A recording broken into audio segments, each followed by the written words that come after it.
Hello, and welcome to Read to Me. Today I'm going to be reading Fier Saga by R.L. Stine, The Betrayal. Only reading chapter 14 today. Still got my background. It's still not ironed. Alright. Okay. Chapter 14. Edward hit the ground with a sickening crack. The horrifying sound split the air, louder than Mary's screams. A second later, another scream burst from the house.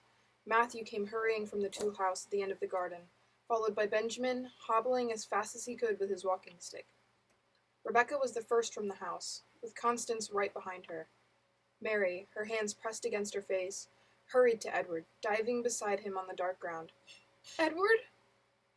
He gazed up at her lifelessly, a startled expression frozen on his face. "Edward?" He blinked, swallowed hard, took a noisy, deep breath. "My arm," he whispered. Mary lowered her gaze to his left arm buried beneath his body at an unnatural angle. She gasped. I can't move it," Edward whispered. "You broke it," Mary told him, gently placing a hand on his chest. "What happened?" Benjamin cried breathlessly. Still struggling to get to the house. "Is Edward injured?" Matthew demanded. "Edward, can you get up?" Constance asked softly. Mary turned and raised her eyes to her mother and Rebecca. "Oh, Mother!" she cried in horror, her mouth dropping open in disbelief. The front of Constance's dress was splattered with blood. Constance lowered her gaze. She held up her hand. Blood poured down her arm. "I was cleaning the carving knife when I heard you scream, Mary," she explained. "The sound startled me. The knife slipped and..." She hesitated. "I shall be fine. Let us get you into the house," Mary cried, jumping to her feet. "We have to stop the bleeding." As Mary led her mother back into the kitchen, Matthew and Rebecca lifted Edward to his feet. With his good arm around Rebecca's shoulders, Edward took a few unsteady steps. "I think I can walk," Edward said, his jaw clenched against the pain, "but my arm is badly broken, I fear." Leaning heavily on his walking stick, Benjamin Fier watched them walk off, shaking his head. "Cursed," he growled to himself. "The whole family is cursed." The harsh crowing of roosters woke Mary at dawn. Gray light filtered through her tiny bedroom window. The air in the room felt hot and heavy. She pulled herself up slowly, not at all rested. The back of her shift stuck to her skin. "What a horrid night," she thought, stretching, her shoulders aching. "I don't think I slept an entire hour. I just kept picturing Edward lying on the ground in a heap, kept hearing the crack in his broken arm. And I kept seeing the blood pouring down Mother's arm. I tied Mother's wrist as tightly as I could, but it seemed to take forever to stop the flow of blood. Meanwhile, Edward howled in pain as Matthew struggled to set the broken arm. Ezra was screaming and crying in the corner. Poor Rebecca didn't know which of her family to comfort, Edward or Ezra. Finally, a sling was fashioned for Edward from a bolt of heavy linen. Rebecca led her family back to their house, Ezra's frightened wails ringing through the air. What an unfortunate night. Mary lowered her feet to the floor, then made her way to the dresser, squinting against the gray light. "Why do I have this feeling?" she wondered. "Why do I have this dark feeling that our bad luck isn't over?" Mary returned from the hen house after breakfast, a large basket of white and brown eggs pressed against the front of her long white apron. The sun was just climbing above the trees, but the air was already hot and sticky. Puffy clouds hovered overhead. A rooster crowed. Somewhere in the direction of the barn a dog barked in reply. Mary walked with her head lowered, her copper hair flowing down her back nearly to the waist of her linen dress. She nearly dropped the egg basket when a strange voice behind her called out, "Good morning, miss!" Uttering a short cry of surprise, Mary spun around and stared into the sky-blue eyes of a smiling young man. He grinned at her, his eyes lighting up as if enjoying her surprise. "Oh, hello," Mary stammered. "I didn't see you." She realized she was staring at him. He was a good-looking boy, about her age, maybe a year or two older. Above his sparkling blue eyes he had heavy blonde eyebrows on a broad tan forehead. The skin beside his eyes crinkled when he smiled. He had wavy blonde hair the color of butter, which fell heavily down to his collar. He wore a loose-fitting white shirt, the front open nearly to his waist, over Indian-style deerskin breeches. His boots were worn and covered with dust. "I'm sorry to trouble you," he said, still grinning, his eyes locked on hers. "I'm looking for the owner of this farm." "That would be my father," Mary replied, turning her gaze to the house. "Matthew Fier." "Is your father around?" the young man asked, the morning sunlight making his blonde hair glow golden. "I believe so. Follow me," Mary replied shyly. He reached out and took the egg basket from her. "I'll carry it for you," he said, smiling pleasantly at her. "It looks heavy." "I carry it every morning," Mary protested, but she allowed him to take the basket. "We have a lot of chickens."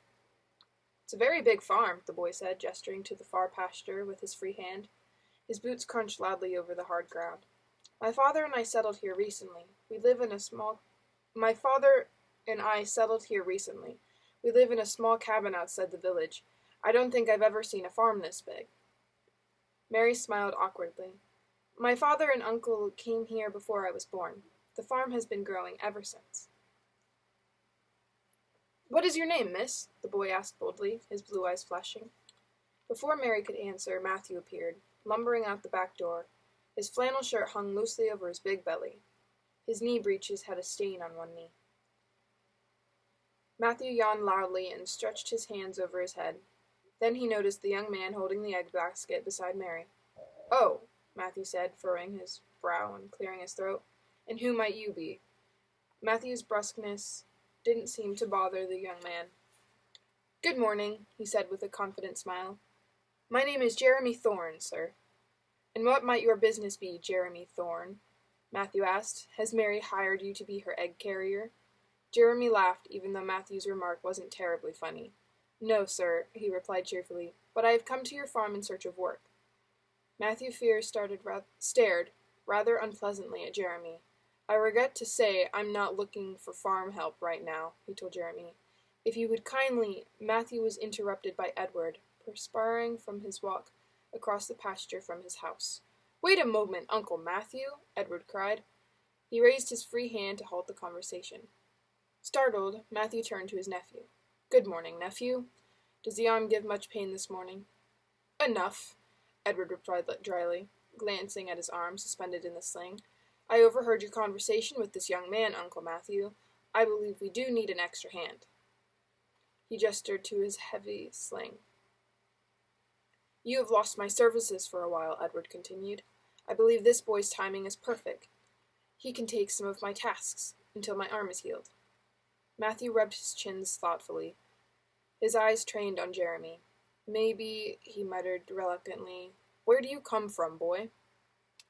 "From the village," Jeremy replied, eyeing Edward's sling. "My father and I settled here recently. My father is ill, sir. I am our sole support." "No sad stories, please," Matthew cut him off, still rubbing his many chins. Matthew studied him. "You look strong enough." Jeremy raised himself to his full height, throwing back his broad, muscular shoulders. "Yes, sir," he said quietly. Mary stood stiffly, watching them all. She wanted to urge her father to hire Jeremy, but she knew better than to utter a word. It was not her place. Matthew nodded. "All right, Jeremy Thorne, you may begin by cleaning out that tool house." He pointed to the low wooden structure behind the garden. "Pull all of the equipment out. We plan to build a bigger one." "Thank you, sir," Jeremy exclaimed happily. "I am very grateful. And my pay? 10 shillings a week." Matthew replied quickly. "But let us see what kind of worker you are before we begin to think of you as more than temporary help." "Very good, sir," Jeremy said. He glanced quickly at Mary. She felt a shiver at the back of her neck. "He's so good-looking," she thought, lowering her eyes to the ground. All kinds of thoughts raced through her mind. Surprising thoughts, exciting thoughts. But of course, father would never approve of anything between a mere farmhand and me, she realized, stopping the flow of wild thoughts in midstream. Jeremy Thorne. Jeremy.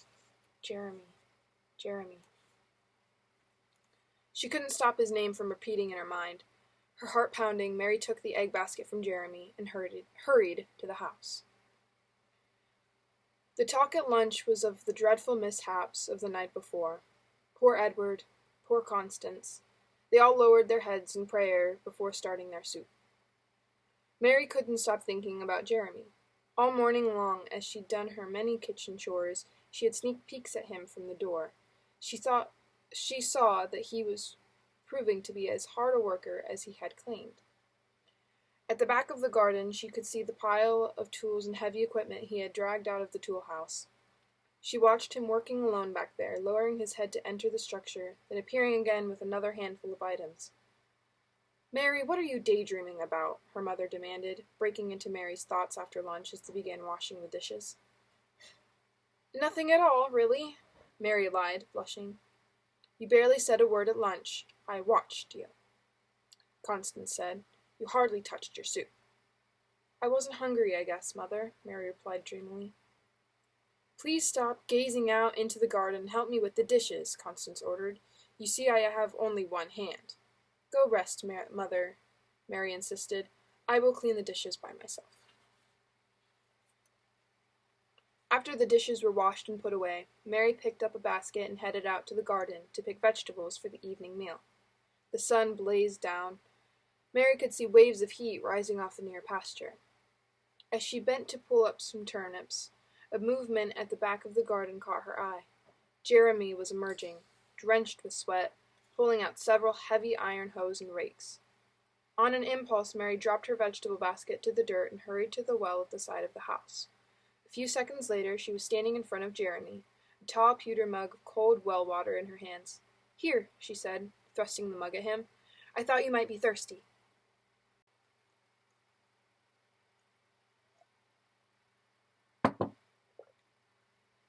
Oh, that was nasty.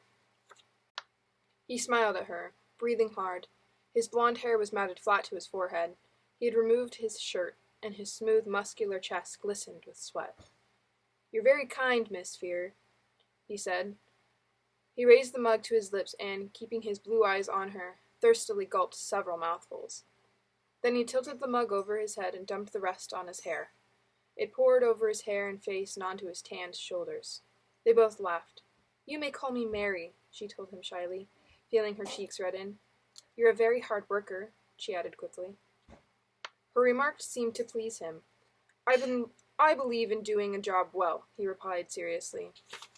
"My father and we have always been poor. My father's health has never been good, so I've known hard work since I was barely out of swaddling clothes." Mary gazed over his shoulder toward the rolling green pasture. "I work hard too," she said wistfully. "There is so much to do on a farm this size." "It is an admirable place," Jeremy said, turning to follow her gaze. "It is very lonely here," Mary said suddenly. She hadn't planned on saying it. The words escaped before she could stop them. Her cheeks suddenly felt as if they were on fire. She lowered her eyes to the dirt. "Do you have friends on other farms?" Jeremy asked softly. "Friends in town? Church friends?" "No, I have my family. That is all," Mary said sadly. She cleared her throat. "But I have so many chores that I'm usually too busy to think about friends, and—" "You're very pretty," Jeremy interrupted. Startled by the compliment, Mary looked up to find his blue eyes staring intently at her.